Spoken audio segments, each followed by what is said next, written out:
Halo Tribuners, kita berjumpa lagi di acara Tribun Bakudapa spesial Sang Pemimpin. Dan kali ini kita bersama dengan bintang tamu, yaitu Dr. Richard Henry Martin Sualam. Bisa menyapa ke para Tribuners? Ya, selamat sore Tribuners.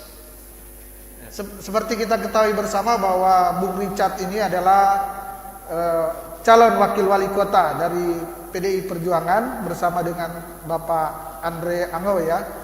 Dan selain itu Pak Richard Sualam ini juga merupakan Ketua DPC PDIP Kota Manado. Dan sebelum ini ya, sebelum mencalonkan diri, merupakan anggota DPRD Sulawesi Utara. Bahkan sebelumnya sempat dua kali menjabat sebagai anggota DPRD di Kota Manado, Dewan Kota Manado, dan pernah menjabat sebagai pimpinan DPRD Kota Manado.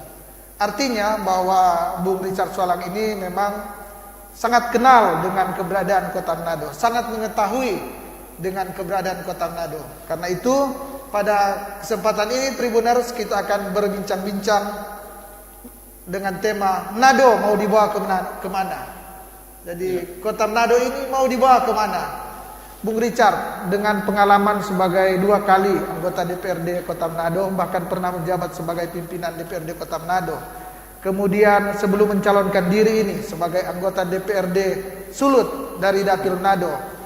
Berarti sekali lagi Bung Richard ini sudah sangat tahu, sudah sangat paham dengan keberadaan Kota Manado. Dan mungkin itu juga yang membuat Bung Richard ini yang merupakan politisi dari PDIP ini memberanikan diri untuk mencalonkan diri.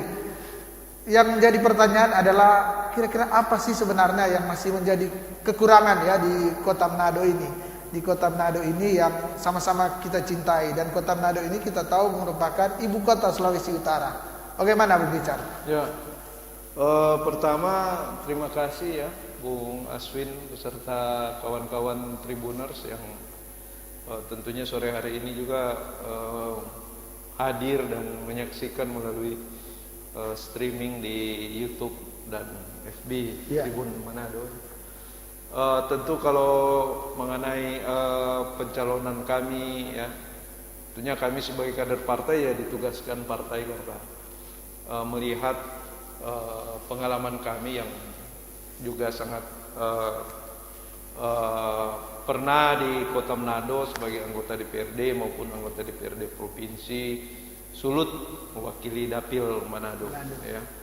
Tentu Pak Andre Ango dan saya ya orang seperti yang sering ditampilkan ya tagline kami untuk Manado yang lebih baik. Tentu arah yang akan kami bawa, tentu Kota Manado ini menjadi lebih baik. Kalau ada yang kurang sebenarnya di Manado ya dalam sejauh pengamatan kami di lapangan, tentu ketika PDI Perjuangan mencalonkan Pak Andre dan saya ini tentu untuk memperbaiki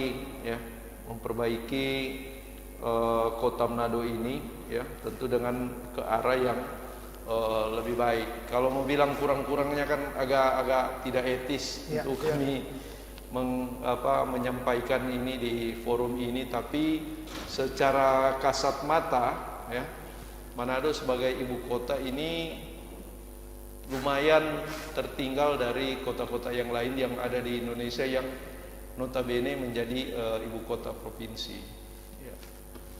Kota Manado ini apakah dengan ini adalah Pak Richard Sualam ini berpasangan dengan Andre Ango yang kebetulan ya keduanya merupakan kader PDIP, sehingga tentunya memiliki visi misi yang sinergis ya, sinergir. Artinya kebetulan juga saat ini Presiden Jokowi kan diusung oleh PDIP bersama tim koalisinya, tapi PDIP adalah pengusung utama. Kemudian ada gubernur saat ini juga ya, Oli Dondo Kambe merupakan dari PDIP.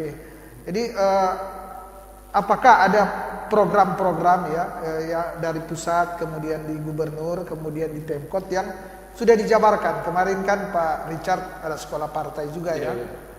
Kira-kira di dalam sekolah partai itu apakah sudah mengutarakan bagaimana visi dan misi menjadi seorang pemimpin dan lebih khusus tentu untuk Kota Manado ini? Ya, ini hal juga yang penting disampaikan ya, bahwa memang ketika PDI Perjuangan menugaskan saya dan Pak Andre ya itu untuk menyelaraskan dan mensinergikan antara pemerintah pusat, pemerintah daerah, provinsi dan pemerintah Kota Manado. Ini yang akan menjadi tugas kita ya.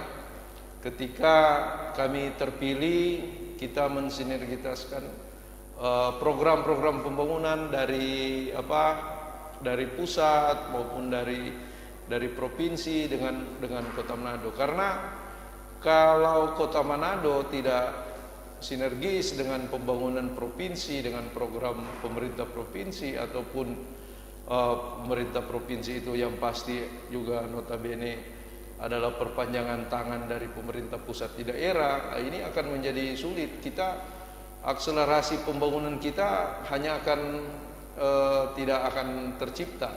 Ya, kalau kita pun ada langkah kemajuan itu sangat-sangat normatif. Padahal kita harus ada yang kita harus tutupi, ada yang harus kita lompati, yaitu ketertinggalan kita 10 tahun terakhir ini ya. Kalau kita bisa melihat Kota Manado pertumbuhan penduduk sudah semakin besar, sementara panjang jalan di Kota Manado tidak pernah bertambah. Nah, ini juga jadi problem ya. Kita bisa menyaksikan kemacetan ya. Jadi tersumbat jalur transportasi di mana-mana ya. Ini kita belum berbicara moda transportasi kota yang ideal ya. Nah, ini yang menjadi tantangan kita. Kalau saya melihat ya di daerah-daerah lain, misalnya di Jawa Tengah, Kota Semarang, Jawa Tengah, Provinsi Jawa Tengah, dan dengan pemerintah pusat itu yang sinergis, saya kira ya perkembangannya cepat ya. Ada akselerasi yang terlihat ya. Saya kira kalau di Provinsi Sulut ini aja, ketika orang melihat bahwa Pak Gubernur, Pak Oli Dondo Kame dan Pak Stefan Kando ini punya sinergitas ya, yang menjadi kewenangan provinsi itu sangat-sangat nyata terlihat ya. Misalnya jalan antar kota kabupaten ya, atau misalnya jalan nasional yang ada di Provinsi Sulawesi Utara ya. Kita bisa menantang ya, kalau ada orang-orang bilang misalnya coba tunjukkan di mana jalan nasional yang masih rusak, atau jalan nasional yang masih putus misalnya ya. Atau jalan provinsi yang belum dibangun, jalan provinsi yang tidak mulus misalnya. Ini pasti ada beberapa, tapi sudah tidak banyak dan sangat terasa. Itu aja yang masyarakat lihat. Kalau ada sinergitas Pak Oli dengan Pak Jokowi, itu ini hasilnya ya. Nyata terpampang, orang bisa langsung melihat, langsung juga merasakan. Bung Richard, satu kota kan sebenarnya simpelnya hanya butuh perbaikan di beberapa hal. Misalnya soal kemacetan lalu lintas ya, kemudian soal sampah, kemudian penataan kota. Penataan kota, kemudian ya kalau ditambah keempat memang soal air. Ini yang menyangkut hajat hidup orang banyak yang sangat dibutuhkan. Sejauh ini ya, waktu Bapak sebagai anggota DPR baik di Kota Manado maupun di Sulawesi Utara dan Dapil Manado, Bapak melihat bagaimana hal-hal utama ini ya di Kota Manado? Apakah sudah optimal atau masih perlu dibenahi? Ya, kalau saya melihat sepanjang yang saya tahu sebagai anggota DPRD Kota Manado waktu itu memang ada program-program, tapi pertama tidak adanya konsistensi ya, pemerintah sekarang tidak konsisten, ya, artinya menjalankan misalnya program sampah, perencanaan dan pelaksanaannya, outputnya juga itu tidak konsisten. Padahal kita punya RPJMD, Iya, ya, iya, iya. setiap kota punya RPJMD. Sampah juga mulai dari sosialisasi edukasi kepada masyarakat tentang bagaimana cara membuang sampah, retribusi pungutan juga sudah disosialisasikan, infrastruktur untuk mengangkut sampah sampai SDM-nya sudah tersedia, tapi saya kira kita tidak tahu bahwa permasalahan ini ujungnya menjadi apa. Saya pikir, ya, kadangkala akhirnya political will dari pemimpin itu yang Menentukan. kita perlu menentukan. Misalnya kalau sekarang, ya, dengan perkembangan teknologi, ya, sampah itu kan sudah bisa dikonversi menjadi, ya, menjadi misalnya misalnya listrik. Tapi kita lihat tidak ada langkah-langkah dari itu. Contoh, salah satu contoh, tidak ada langkah-langkah dari Artinya suatu kota yang maju, ya, satu kota maju harus ada inovasi, ya. Ya. Kita masih berkutat di mana sistem Cara lama. ya, sistem sistem pengangkatan, pengumpulan. Ada tahun belakangan ini kita lihat juga ujung-ujungnya kita pakai insenerator misalnya untuk mengatasi masalah sampah ini, padahal ya sudah tidak disarankan, ya, teknologi yang sudah kuno Ya. tidak disarankan karena mempunyai efek lingkungan yang cukup mengganggu untuk masyarakat sekitar, tapi masih dilakukan. Nah, ini kita tidak melihat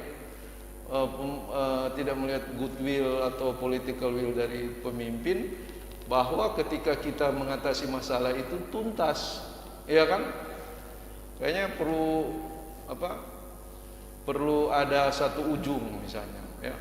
Kalau kita lihat konsep Pak Gubernur Pak Oli Dondo Kambe, ya, untuk penanganan masalah sampah ini, beliau sudah punya bahwa sampah ini akan diintegrasikan dari beberapa daerah untuk dikonversi menjadi listrik karena teknologi dan investasinya sudah tersedia.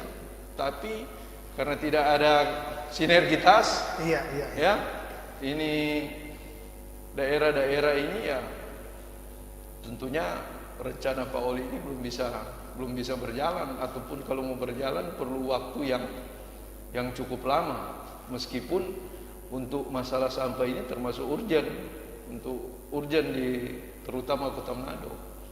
Jadi persoalan sampah ini sebenarnya akan dikelola secara regional, ya, Ya, harusnya kan ujungnya itu dikelola regional, kemudian dikonversi menjadi energi yang terbarukan misalnya, tak? Nah, itu kita sudah melihat, tapi tidak bisa, ya, tujuannya terminalnya sudah terlihat, tapi keretanya ini tidak bisa jalan.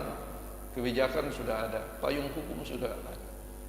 Nah, ini persoalan sinergitas ini yang kita kira, ya, akan, kalau misalnya kita tidak bisa mengambil ambil kekuasaan atau menjadi wali kota atau dan wakil wali kota, ini jadi hal yang kronis yang akan menjadi mandek untuk sebuah ibu kota seperti Manado ini. Bung Richard, tadi kita sudah berbicara soal sampah, ya, bagaimana penataan sampah. Hal lain yang perlu kita benahi tentu adalah soal perhubungan, ya, soal transportasi. Ini karena COVID, ya, tentu tidak kelihatan macetnya, tapi kan sebelum COVID kan memang sangat kelihatan, ya, sangat kelihatan bahwa kota ini perlu penataan bagaimana sehingga masyarakatnya, sehingga transportasi di Kota Manado ini nyaman bagi masyarakat. Tapi Bung Richard, sebelum menjawab ini, kita akan break dulu untuk beberapa iklan berikut ini.